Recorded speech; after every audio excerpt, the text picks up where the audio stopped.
welcome to the part 5 of the recall, which isn't so much about the recall as about using the long line. So Angel, my husky here, has 30-foot long line attached to her harness, and all we're going to do is let that long line trail. Now, I wouldn't be letting my dog bomb about wearing a long line. I would also watch when they're playing with other dogs wearing a long line. It's only a snapshot out of their life for your plan to be like this. I'm just going to stand on that because she's speeding up a little way. So what I did there was, Angel was just speeding up. I have just stood on the long line. Just enough, just to slow her down a bit. Now obviously if your dog's running, don't do that. You know, you could hurt them. So that's why I'm saying it's a short period in their life of just slowing their pace down and working on their recall. So we'll just slow the Angel down, let her go back to sniffing again, and I'm just going to call her. Angel, here. Good girl. Yes. So she gets a wee reward for that. And she can go off and sniff again. So you just break off. So as you're walking out, just lots of little recalls like that, leaving that long line trailing. Okay? As I say, for me, when you're teaching a recall, I like to slow the dog down. It's far better for them to have exercise. Like this Angel's just been for a foot walk, shall we say. So it's better for them to be sniffing about like this, taking things in, just slowing it down, and then that means you can use the environment much more as a reinforcer than when they're running about full on. So I'm just going to call it again. Angel! Here! Back she comes. She's such a good girl. Well done. Okay, so there's dogs coming into the environment. I can hear them behind me. So what I'm going to do is take the long line in my hand. I don't know them, they don't know me. There's my little Jack Russell as well. Okay. That means I've got far more control. We shouldn't be letting the dogs run at others. Fair game if you know the person and your dogs are familiar with one another.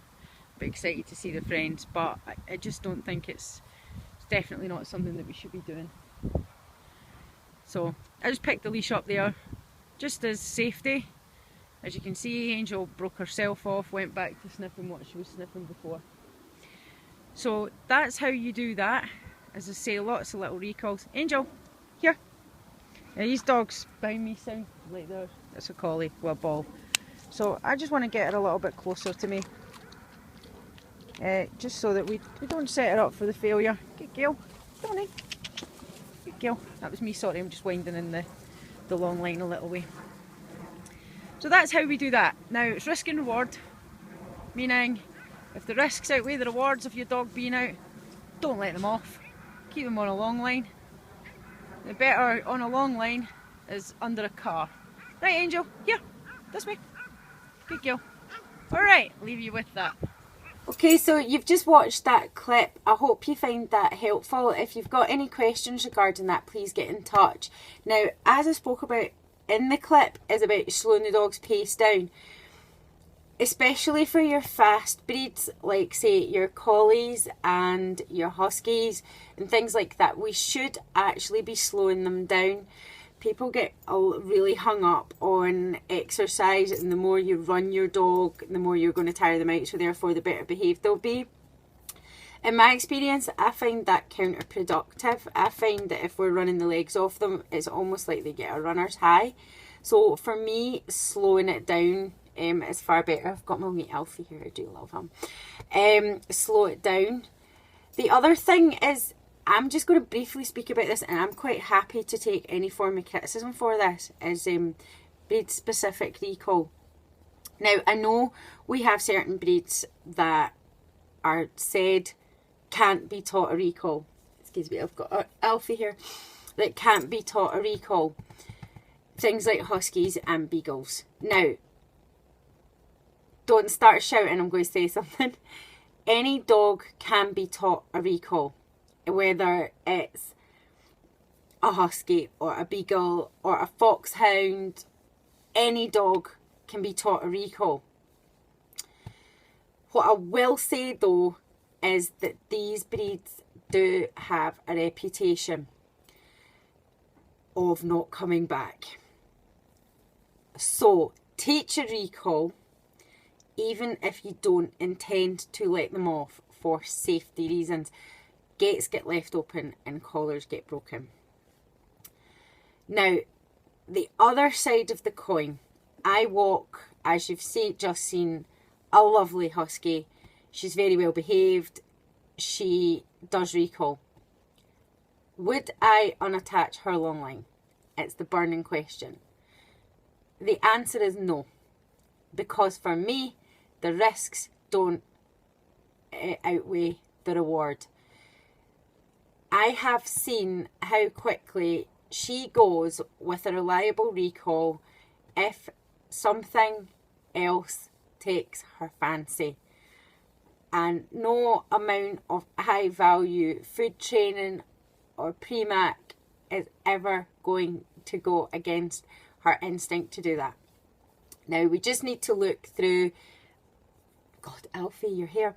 We just need to look through any lost dog page on Facebook or Gumtree and you will see the amount of huskies that go missing.